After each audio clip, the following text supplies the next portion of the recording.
Team 1 standing by. Breach, breach, breach.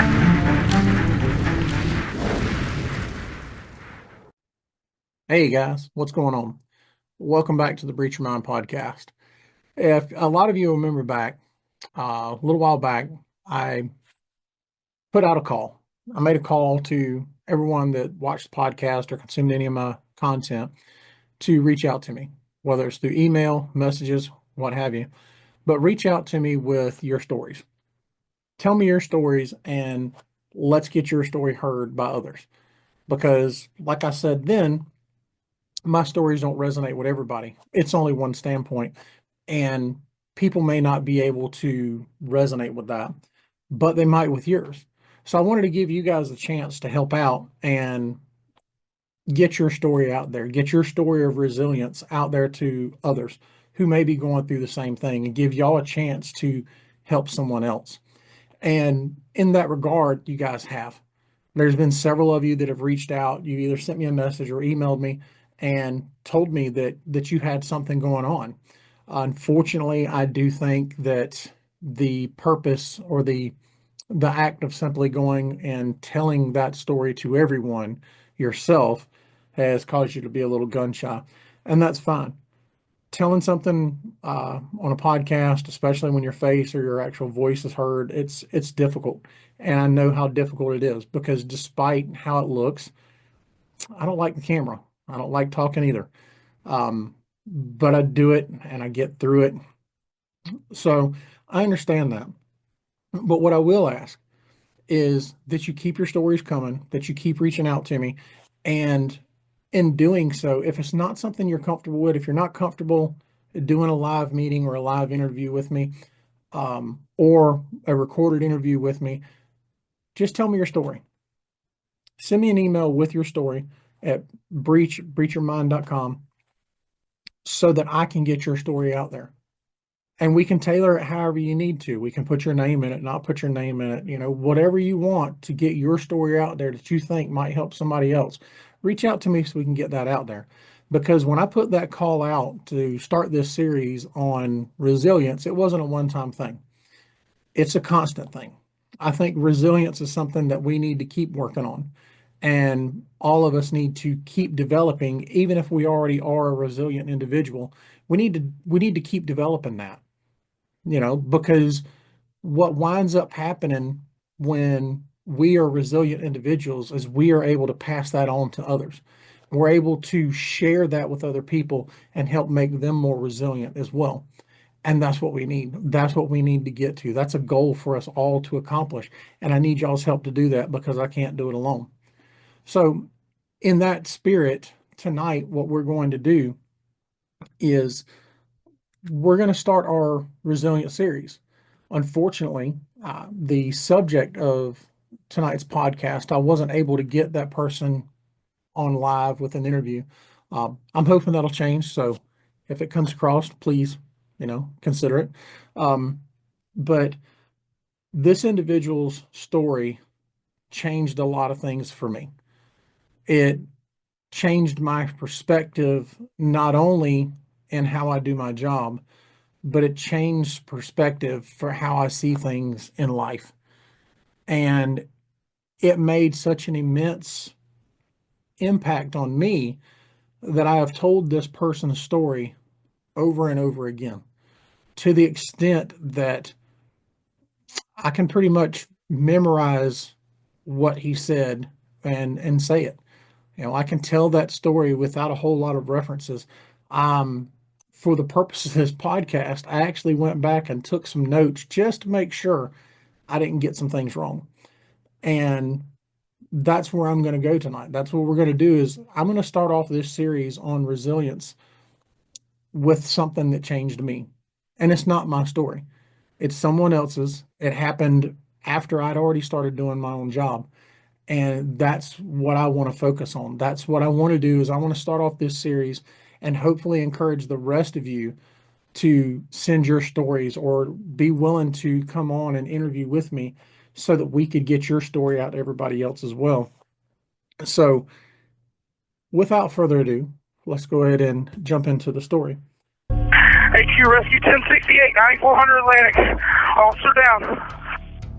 252, Delta 242, 226, Delta 757, 1026. What business are you at? Where's he at? 9400. HQ, we're in front of the storage place, 9400 Atlantic. Officer down. Rescue 1068. This particular story is a man by the name of Jared Reston. Some of you may know him. Some of you may be familiar with him. You may be familiar with his story. But if you're not, I'll enlighten you. So Jared Reston was a deputy down in Jacksonville, Florida. He specifically worked for the Jacksonville Sheriff's Office. And on January 26, 2008, which is 2 years after I got onto the job, January 26, 2008, Jared Reston was working at the Regency Mall, and he was working off duty.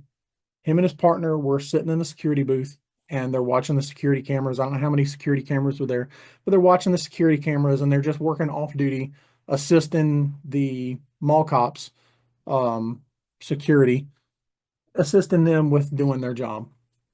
And they're sitting there and they're watching these cameras, and they hear it come over the radio, and they can see it on the camera that mall security has got a couple of subjects that they're dealing with.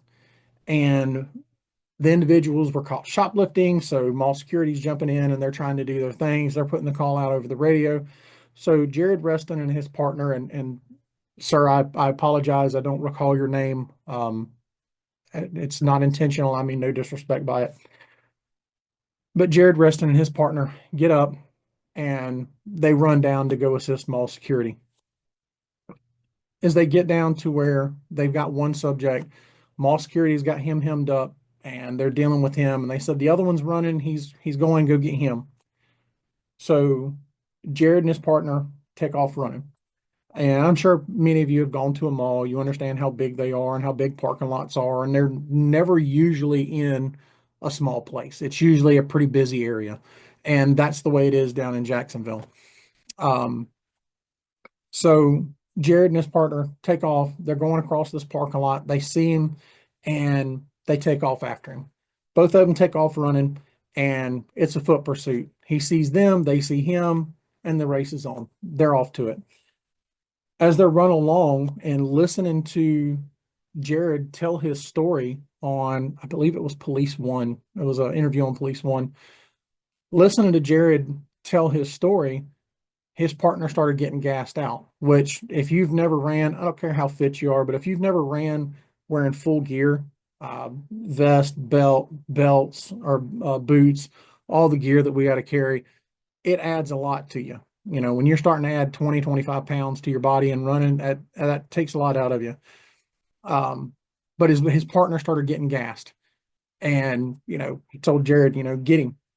So Jared kept going. And according to what I could find, they wound up running across like a 6-lane highway and running down into like a drainage pond. When Jared gets to him, when he's telling his story, and I would love nothing more than to post-production put that Police One video in here for him to tell it and for you to hear it in his own words, but copyright issues, I'm not trying to get in trouble. But Jared says he runs after him, and as he gets to him, the guy stops and turns around and takes a fighting stance. And as Jared gets to him, the fight's on.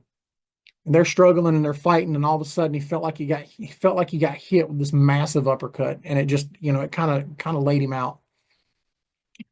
Jared goes down and he hits the ground. He falls down into this dried drainage pond, this drainage area. He falls down, and that's when he realized that what had actually happened was he wasn't punched. The suspect didn't catch a lucky shot. He didn't break Jared's defenses and get a good lucky shot on his jaw. Nothing like that. It was a lot worse. What wound up happening is when this subject got the opportunity, he pulled out his Glock pistol and discharged a round. That round came up through Jared's jaw, exited out the back side of it, and that's what he felt. That was the uppercut that took him down. He collapses into this drainage pond, and the subject turns to him, and he's now aiming down at him. He's aiming down at him, and he's firing.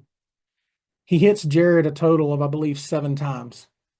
He caught 3 in the vest, 1 in the thigh, obviously, or the jaw, 1 in the thigh, 1 in his buttocks, and 1 in his elbow.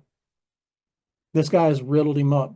Jared's been hit 7 times, and yeah, he's wearing a vest. He's wearing that vest, but if you have any idea of what these vests are, it's not some big, hard, thick plate that we typically wear, or that we typically wear. It's not that. That's a special use purpose carrier. And even then, it's gonna hurt. We wear a soft armor. So when that round hits that soft armor, we're gonna feel it. You know, imagine someone taking a ball peen hammer and cracking you square in the chest just as hard as they can, and you've got something about that thick, maybe thinner, between that hammer and your sternum. You're going to feel that. You're going to feel it. He took those 3 plus the other 4. Thigh, the buttocks, the elbow, and the jaw. 7 rounds total is what he took. So he's laying there in this retention pond or drainage pond, whatever you want to call it. He's laying there in this thing, and he's been shot. And none of them are good hits. You know, that none of them are ones you're like, oh, it's fine. It's a flesh wound. We'll move on. It's not that, you know, especially the one that hit him in the face. You know, all of these are disabling shots. So he's laying there, and the suspect wound up being a young male by the name of Joel Abner. Later, they found out that, and I could be mistaken because I couldn't find it in my research, but I remember it from the video, that at the time that this all happened, Joel had no criminal record. He'd never been convicted of a crime. So for all intents and purposes, this is the first crime that anyone ever knew he'd committed. And it was shoplifting. And he made the option to unalive a law enforcement officer over some clothes, over not getting in trouble for what would likely have been a misdemeanor charge. He decided and made the choice that he was going to try to take the life of a law enforcement officer. So Mr. Abner has delivered these 7 shots to Jared, and Jared's laying in this drainage pond, or this retention pond, and he's bleeding. Abner thinks that he's done it. He's offed him, he's free, he can go on about his life. So he turns and he starts to walk away. And it's at that moment, as Jared describes, while he was laying there in this retention pond, and he's watching this young man who's just shot him, walk away from him. And it made him mad. He wasn't scared. He wasn't fearful of death. He got mad. He got mad that this individual made this choice and then just expected him to die. And he fought through it because he made the decision that he wasn't going to be the only one that went out.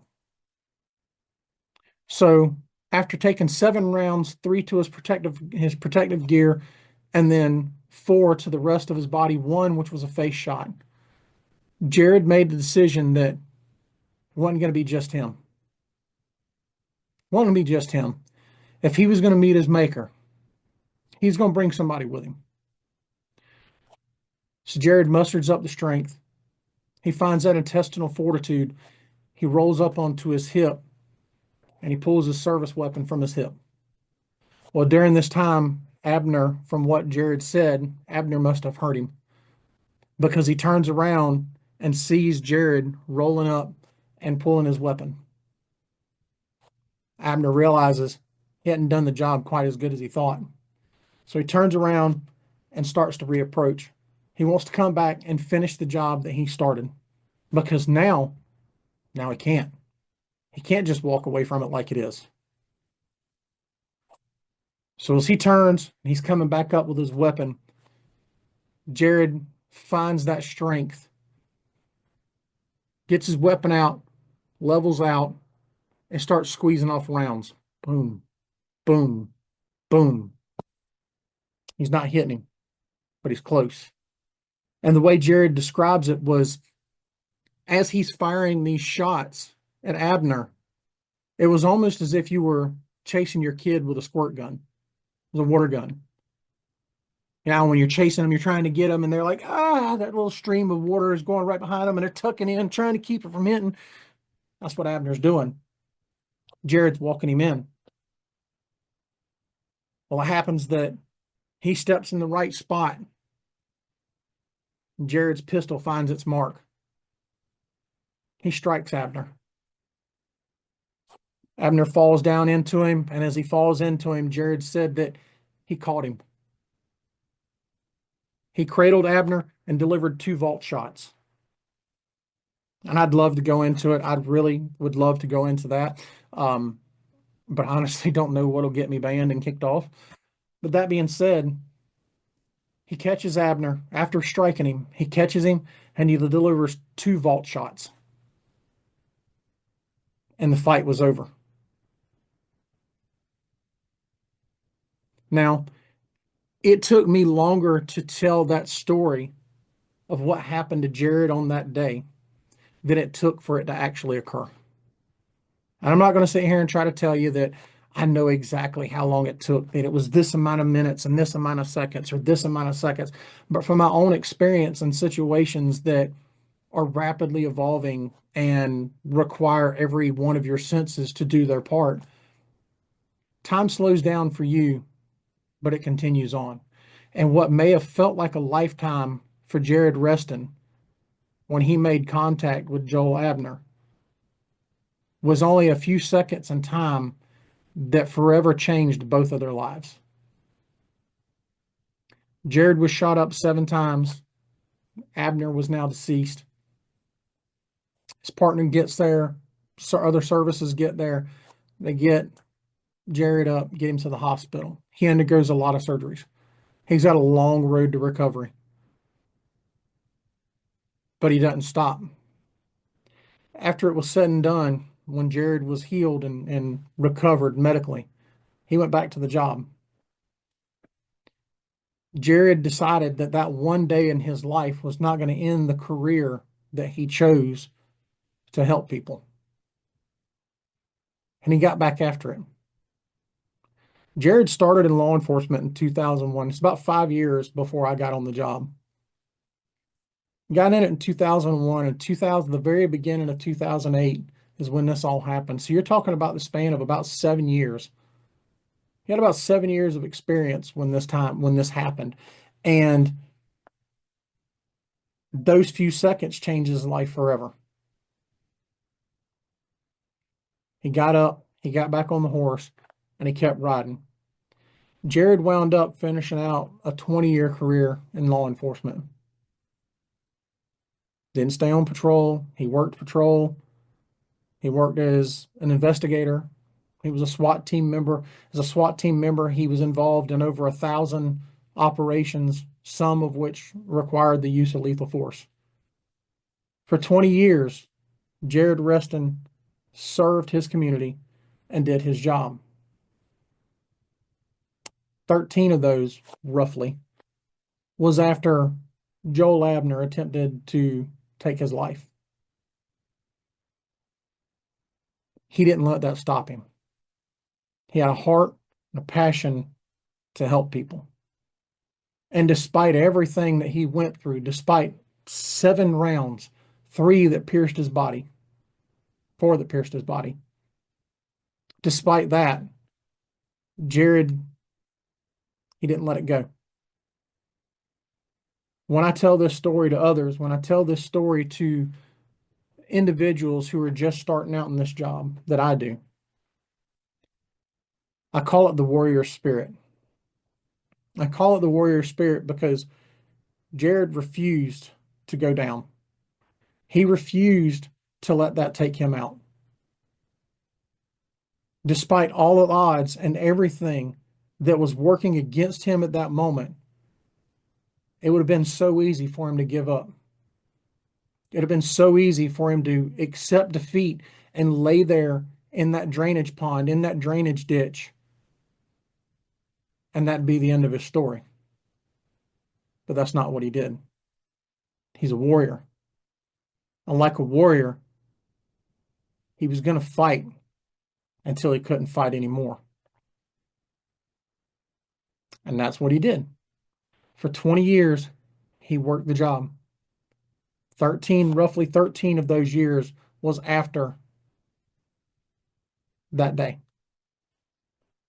Since his retirement, he's opened up a company called the Reston Group.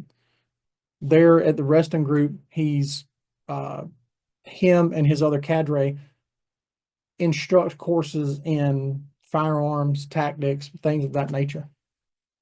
So even after his retirement from law enforcement, Jared Reston is still continuing to try to contribute to his community. He's still teaching people about firearms. He's teaching people about tactics. He's teaching people, excuse me, he's teaching people about real world situations and scenarios and things that they can encounter in their lives and how to be better prepared for it. That's what he's doing after giving 20 years to the citizens of his community. After taking 7 rounds from Joel Abner, whose intent was to end his life over a misdemeanor charge. That's what he continues to do. Now, I don't know how y'all feel about that story. Hopefully, I did it justice. In my opinion, I don't do it nowhere near the justice that it deserves. Hearing it from Jared, it's a much more impactful thing. But when I watched that Police One video and I saw Jared sitting there on that stage doing the interview and I heard him tell his story, that made an impact on me. That changed my life. Because at the time that occurred, I was a rookie. I got into the job in 2006. I didn't know what I was doing. You know, we all graduate out of our respective academies and we all go through our training and think we know what we're doing. And you get 2, 3, 4 years under your belt and you still think you know what you're doing and you don't know anything. You got a little bit of an idea, but you don't know anything. There's a reason the vast majority of us in this profession say that you're not even considered a veteran until you've finished up 5 years. Because until you've hit that mark, there's no way you've covered most of the things that you're going to encounter in this job. There's no way in a couple of years you've been prepared for what comes with living this life. Jared Reston's a warrior. And what he had January 26, 2008 was the warrior spirit. And as a young rookie of 2 years, roughly, in this job, not even a full 2 years, as a young rookie hearing the story of Jared Reston, I was inspired and I was changed. My family will tell you that anytime I leave the home, they'll say, I love you. Be careful. And my response is, I'll try. I love you too. I'll try. They didn't really like that particular response when I first gave it. Because who wants to hear, I'll try? Nobody wants to hear that. I'll try.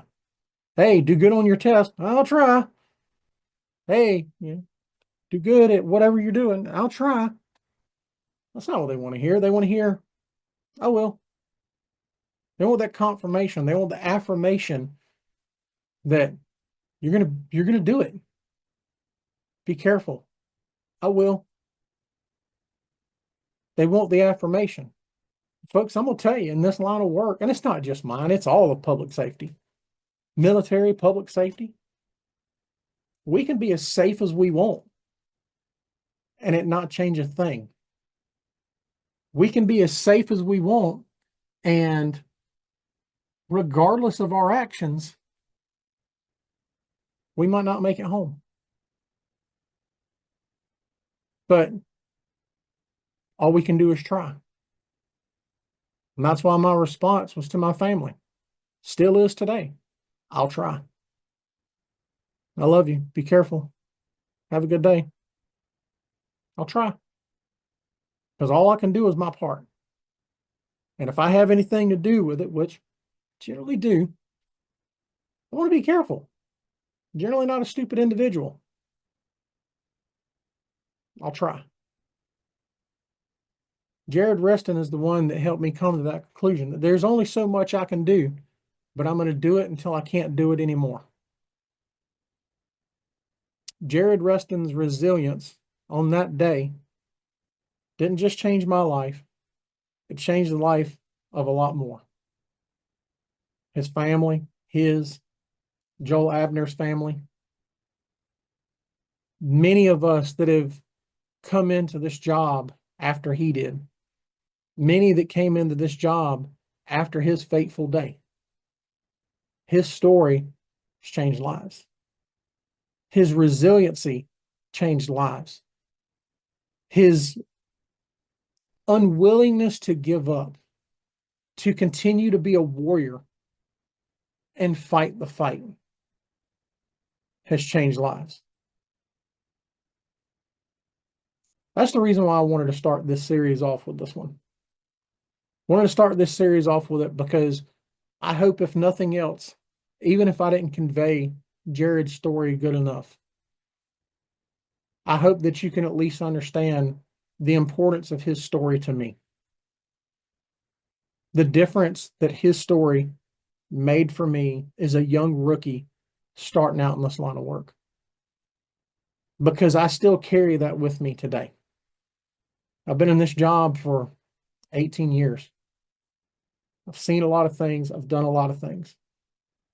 And I still carry that lesson with me today. Because of what Jared Reston went through, it changed how I do my job and changed my perspective on life.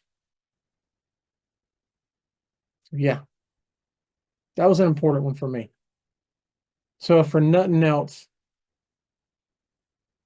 as much as I hope that this particular story helped others and really demonstrated what resiliency is, especially in that particular incident, as much as I hope for all that, this podcast was for me. This podcast was not just for me, but for those who are still going through or doing something similar. This podcast was to say thank you to Jared for being willing to share his story with so many so long ago. I can't say that I wouldn't have learned that or developed the idea of a warrior spirit or anything like that had it not been for his story. But I can say with 100% certainty that because of Jared's story, I did.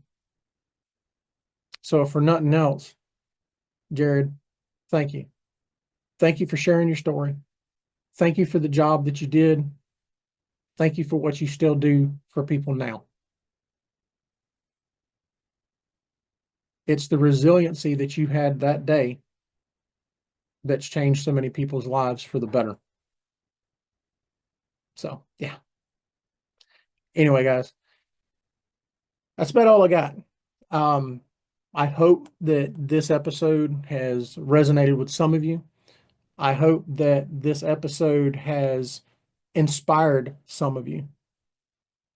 I really hope, above anything else, that it's maybe given some of you a little bit of courage to come forward and want to tell your story, to reach out and have the opportunity to get your story out there. This particular story was about an incident that occurred in a law enforcement officer's life. But that's not the only place that these things occur. Resiliency isn't just for law enforcement, public safety, military. Resiliency is within everyone. Resilience itself is with you always. And it's the level of resilience you have in your life that is going to dictate how you handle the curveballs and the blows that life deals out. And my goal here is to help everyone that I can develop theirs, and become a stronger person. So guys, I'm going to say it again. If you've got a story, if you've got a situation in your life that was tough, that you had to dig deep on, that required you to dig deeper in your soul than you ever had to before to get out and to make something out of bad situation or whatever it may have been. And it doesn't have to be life-threatening. Anything that impacted you to that level, reach out to me. Hit me up.